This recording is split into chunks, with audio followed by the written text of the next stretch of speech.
Hello students, in today's lecture we are going to learn about laws of motion, NCERT section 4.1 to 4.4. Disclaimer: the images, text and other materials used in our presentations are for educational purposes only.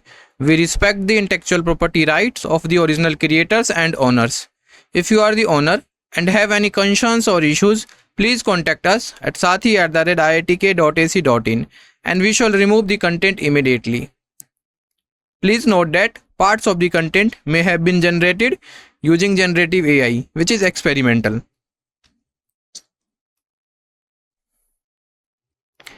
Strategy for competitive exams. First, understand concepts thoroughly. Focus on grasping the fundamental principles of Newton's law of motion.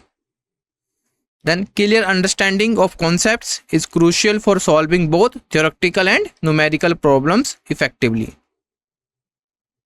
Practice problem solving.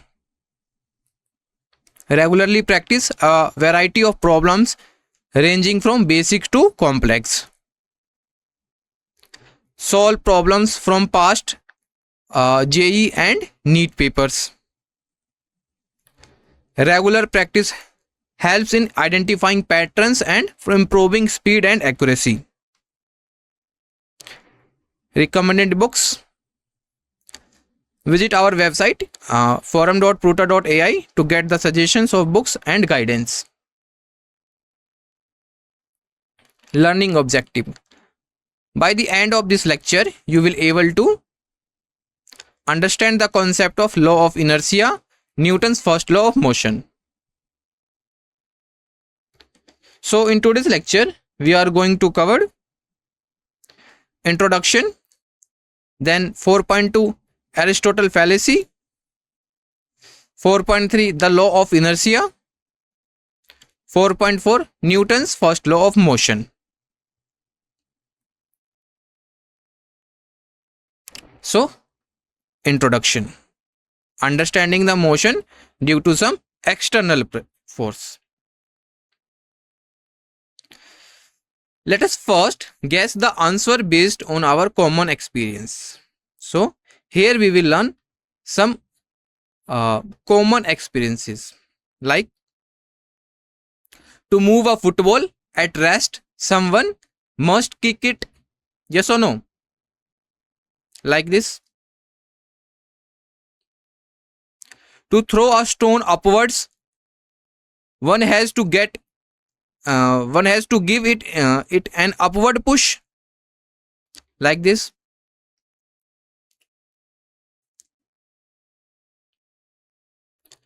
A breeze causes the branches of a tree to swing.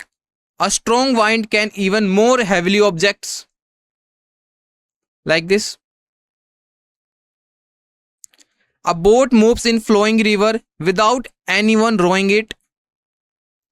Clearly, some external agency is needed to provide force to move a body from rest. It means what? To move an object, there is a external agency is needed. If we talk about a football, if we talk about a stone, if we talk about the any object, so like a suppose boat, so boat also need a force, or we can say external agency to move. So here the external agency is provided by force, or we can say provided by force to move a body from rest to motion. Likewise, an external force is needed also to retard or stop motion. It means what? It means suppose an object is moving in some direction, so to retard or stop motion, there is an external force is needed. To stop a block sliding an inclined plane, you need to apply a force against the direction of its motion. Suppose we have a block. Look at figure. Suppose we have a block, and this block sliding down from on an inclined plane. So to stop the block, we need to apply a force against the direction of its motion of the block. So here direction of motion of the block is downward. So the force that act against the direction of its motion is friction. So if the force is mg sin theta, suppose the force is mg sin, due to mg sin theta, block moves, block slides from bottom to ground. So the force against the direction of its motion is friction here. In the examples, we discussed the external agency of force, hands, wind, stream, etc. is in contact with the object. So look at here, the block is contact with the inclined plane, and the friction that oppose the act against the direction of the motion of the block is also contact with the object. So if we talk about a bar magnet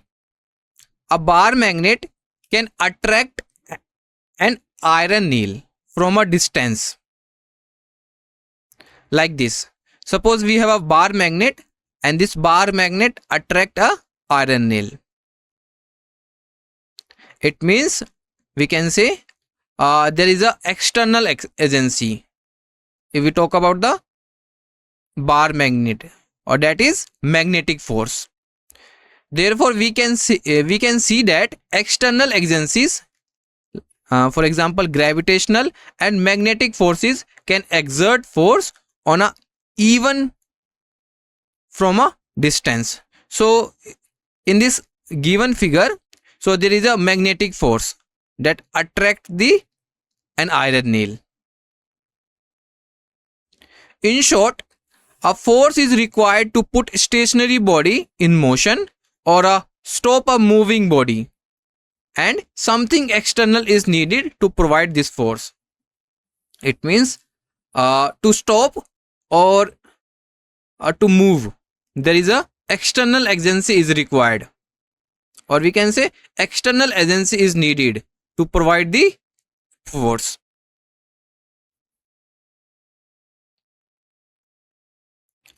So next, 4.2 Aristotle fallacy. Let's see. So Aristotle held the view that if a body is moving, something external is required to keep it moving. Suppose a ball is moving, so according to Aristotle, something is required to keep a ball or keep a body, keep the body moving. Aristotelian law of motion may be phrased as an external force is required to keep a body in motion. In fact, force is necessary in practice to counter the opposing force of friction, or we can say force is necessary to stop any moving objects. The opposing forces such as friction, this is applied on so in case of solids, and viscous forces for fluids are always present in the natural world. This is true or not? Yes, this is true. Friction is also present and viscous forces is also present. Viscous force. So viscous force is resistive force that acts between layers of a fluid, or we can say liquid or gas, when they move relative to each other. It opposes the motion of an object moving through the fluid or internal motion within the fluid itself. Clear? Thus, it explains why forces by external agencies are necessary to overcome the frictional forces to keep bodies in uniform motion. Here, Aristotle went wrong.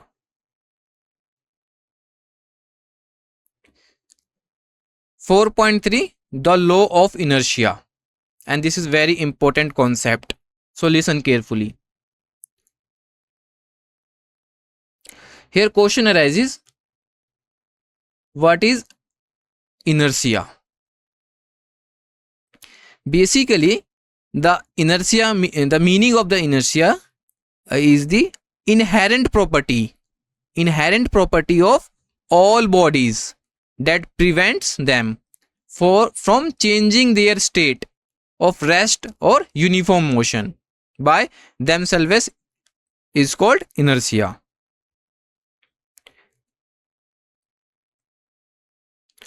Or we can say this property is also known as the resistance to change in a body's state or motion or rest. Simply, we can say inertia in simple terms. Inertia is like a body's natural laziness or resistance to change. If something is not moving, it means at rest, it wants to stay still. For example, a book on a table will stay. Therefore, unless someone pushes it. Inertia in simple terms. If something is moving, it wants to keep moving in same direction with the same speed. For example, a ball rolling on a ground will keep rolling until something stops it. So inertia is resistance to change. If body is at rest, so body wants at stay. If body in motion, so it will be it wants to keep if body in moving, so it wants to keep moving in the same direction with same speed. So this is the inertia, resistance to change. The law of inertia. The law of inertia, also known as Newton's first law of motion, simply states an object will stay at rest or keep moving in a straight line with the same speed unless a force acts upon it. In everyday life, this means when a ball rolls down, it gains speed. Look at here. When a ball in figure 4.1a, first figure, when a ball rolls down, so it gains speed.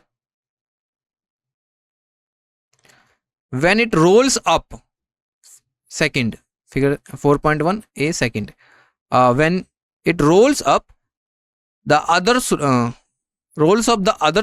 it slows down due to the friction. Motion on a horizontal plane is an intermediate situation. Figure 4.1a third. So this is the situation of intermediate. So there is a no situation of rolls down and rolls off. This is horizontal plane. It means, therefore we can say that when an object moving on a frictionless horizontal plane, like this, figure A, frictionless, the frictional force is 0. It must neither have acceleration nor retardation. It should move with constant velocity. Velocity never be changed. Clear? Let us understand the law of inertia with another example for more clarification. A motion of ball on a double inclined plane. So this is double inclined plane. A ball moves from left side to right side. A ball released from rest. Look at here. Ball released from rest on one of the planes rolls down and climbs up the other. Here, rolls down and climbs up the other. Rolls down and climbs up the other. If the planes are smooth means frictionless, the final height of the ball is nearly same as the initial height. Little less but never greater. It means, so when ball is released from this point and ball planes rolls down and climbs up, so in both situation the initial height and the final height of the plane is same. So in the ideal situation, when friction is absent means smooth surface. Friction is absent means smooth surface. The final height of the ball is same as initial height. The final height, this one, and the initial height, this one, both will be same in the case of frictionless surface. So if we talk about some changes, if the slope of the second plane, this one is decreased and the experiment repeated, it means balls again released from the inclined plane, first inclined plane, the ball will still reach the same height. Ball will still reach the same height, but in doing so it will travel a longer distance, like this, longer distance. So we can say in the limiting case, when the slope of the second plane is 0 on a horizontal plane, the ball travels an infinite distance. This is an idealized situation. It means ball cannot travel infinite. So if we talk about ideal situation, it can. Ball travels an infinite distance when rolls down from an inclined plane. Clear? Newton's first law of motion. So the law states an object at rest stays at rest and an object in motion stays in motion unless acted upon by an external force. It means, suppose we have a book lying on a table will stay therefore forever unless someone or something moves it. So the weight of the book, which is acted vertically downward, mg, and to oppose the weight there is a normal reaction that is acted vertically upward in a vertically upward direction. So it is subjected to win two external forces. We already know the force of gravity, its weight W acting downward, and the upward force on the book by the table, the normal force R. R is a self-adjusting force. So therefore the net force on the book must be 0 according to the first law of motion. So this is the Newton's first law of motion. Clear? Example, external force is required to change the state of a body. For this, let us consider motion of a car starting from rest, picking up speed and then moving on a smooth straight road with uniform speed. So suppose we have a car moving with uniform velocity and the net force is 0 in each case. So when the car is stationary, there is a no net force acting on it. Net force should be 0. During pickup up, the car accelerates. It happens due to a net external force. So here we can say that external force is required to change the state of a body. Summary: Aristotle's view that a force is necessary to keep a body in a uniform motion is wrong. A force is necessary in practice to counter the opposing the force of friction. That's why the Aristotle's view is wrong. Force is necessary to oppose the motion of an object. Galileo extrapolated simple observations on motion of bodies on inclined planes and arrived at the law of inertia. Newton's first law of motion is the same law repressed thus every body continues to be in its states of rest or of uniform motion in a straight line unless compelled by some external force to act otherwise. It means there is a need of force to move an object from rest. In simple terms, the first law is if external force on a body is 0, its acceleration is 0. And if we talk about if the acceleration is non-zero, in that case there is some external force that acts on a body. Clear? First is, what is inertia and how does it relate to mass? Second is, can you provide an example from everyday life that illustrates Newton's first law of motion? Third, if an object is moving at a constant velocity, what can be infer about the net external force acting on it according to Newton's first law?